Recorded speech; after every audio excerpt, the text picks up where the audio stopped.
저는 점령하라라는 책을 읽었습니다. 점령하라 책 부제가 세계를 뒤흔드는 용기의 외침입니다. 월가 점령 시위는 무엇을 외치는가? 합의라는 것은 창조적 사고의 과정이다. 저는 시위는 무조건 무력 시위, 뭔가 힘 대 힘의 충돌, 뭔가 서로 다른 목적이지만 이익 창출을 위한 시위, 이렇게 생각했는데 이 시위는 어떤 합의를 보려고 했던 시위였다라는 거죠. 그래서 시위의 문화가 폭력에서 비폭력으로 이행될 수 있는 좋은 사례가 됐다라고 설명을 합니다. 월가 점령은 처음부터 합의에 의한 의사결정이었다. 앞에 처음에는 이 사람들이 뭐 위험하다, 노숙자들이 더럽다, 그래서 우리가 도로를 깨끗이 하기 위해서 이렇게 뭔가 청소를 하고 이 사람들을 해산시킨다. 그거는 기득권층, 시의회, 그 사람들의 입장이고, 사실 이 시위에 참가하는 사람들은 합의에 의한 의사결정을 처음부터 하고 있었다는 거죠. 합의라는 것은 사람들이 투표 없이 동의에 이르는 과정이다라고 얘기를 합니다. 이 합의 굉장히 중요한 것 같아요. 합의의 방법을 사용하는 집단은 논란이 많은 쟁점을 두고 찬반 투표를 하는 대신에 모두의 입장에 끄떡일 수 있을 때까지 시안을 열심히 개선하고, 그래서 또 합의를 하고 이 운동을 했다라는 거죠. 집회 합의의 모델은 발언이다. 3번씩이나 썼어요. 그러니까 언어. 우리가 지금 대화하고 토론하고 우리의 문제가 무엇인지, 우리가 배제했던 건 무엇이었고, 노숙자의 현 모습을 보면서 우리의 경제체제 시스템에 문제가 있다는 것을 알게 된 것은 저 발언, 언어, 끊임없이 자기의 이야기를 이야기해봤다라는 거죠. 그리고 그 말을 조용히 차분하게 경청을 했던 서로의 그 문화가 있었다라는 거죠. 이거 보면서 우리 북클럽의 어떤 모토, 처음에 토론을 할 때 누군가 이야기를 하잖아요. 발언을 할 때 계속 듣고 그것에 대해서 대화가 시작이 되는 거잖아요. 일주일에 살면서 어떤 내가 이슈화됐던 것도 이야기하지만 이게 비단 일주일의 얘기가 아니라 내 인생의 역사 중에 오늘 하는 언어인 거잖아요. 이 언어를 통해서 우리가 함께 나누고 또 같이 안타까워하는 어떤 그런 연대적인 합의될 수 있는 토론이 있다라는 생각을 이 부분을 보면서 했던 것 같아요. 최상의 합의는 집단을 통합하는 협력의 모델.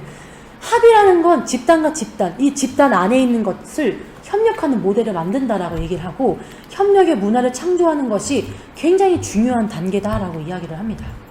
딱 도착을 했어요. 도착을 했는데 모르는 사람인데 집회를 하면은 그냥 거기 어떻게 군데군데 모여서 토론을 하고 있어요. 그리고 누군가 연설을 시작하면 그 연설을 듣는 문화가 있고, 근데 이제 에스트라는 어떻게 자연스럽게 쓸려가다 보니까 어떤 집회에 그냥 얘기를 듣고 있고 자기도 얘기하는데 경제 얘기를 2-3시간 동안 계속 했다라는 거예요. 이게 그 시위 현장의 현장감이었었어요.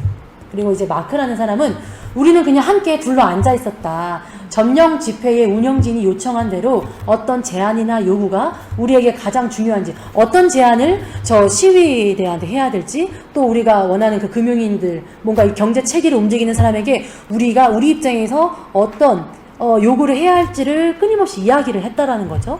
근데 어떤 한 사람이 독단적으로 우리는 이렇기 때문에 저 사람들이 이걸 요구해야 됩니다가 아니라 이런 토론을 하다 보니 합의된 것으로 취합해서 이제 하나씩 모아뒀다라는 건 거죠.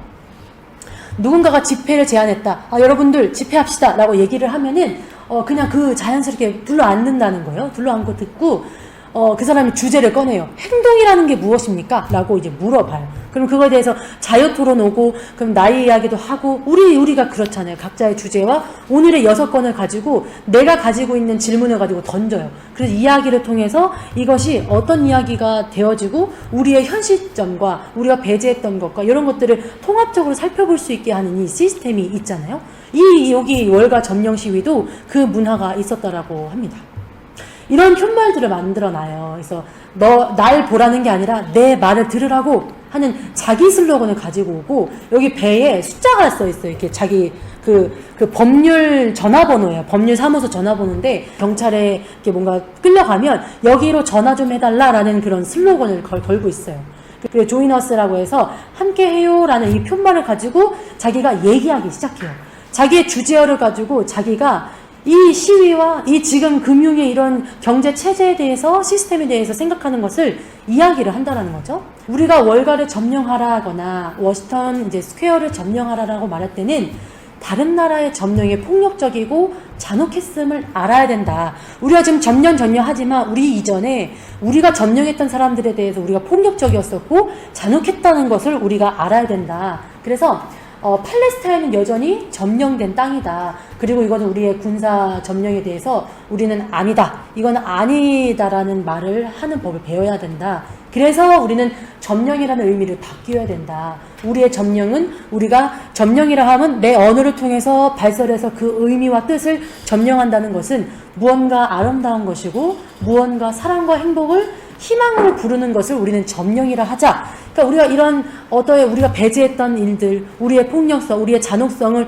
인식하고 그렇다면 현재의 우리의 점령은 어떤 의미가 있는지까지 도출해내는 것. 이런 연설을 함께 하자, 함께 뜻을 나누자라고 이제 푯말을 드는 순간 이야기를 하는 거예요.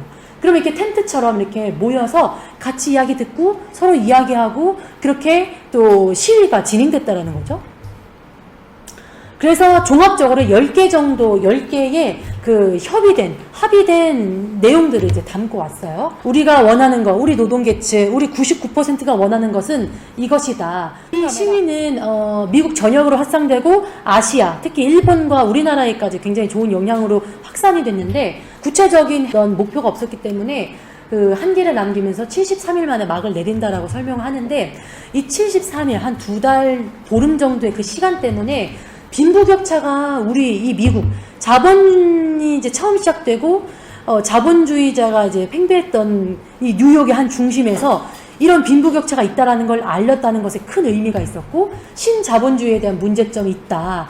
금융기관들의 부도덕성이 있다라는 것을 알리게 됐던 굉장히 의미 있는 시위였다라고 이야기를 합니다. 꽃을 꺾을 수는 있지. 근데 봄은 막을 수 없다.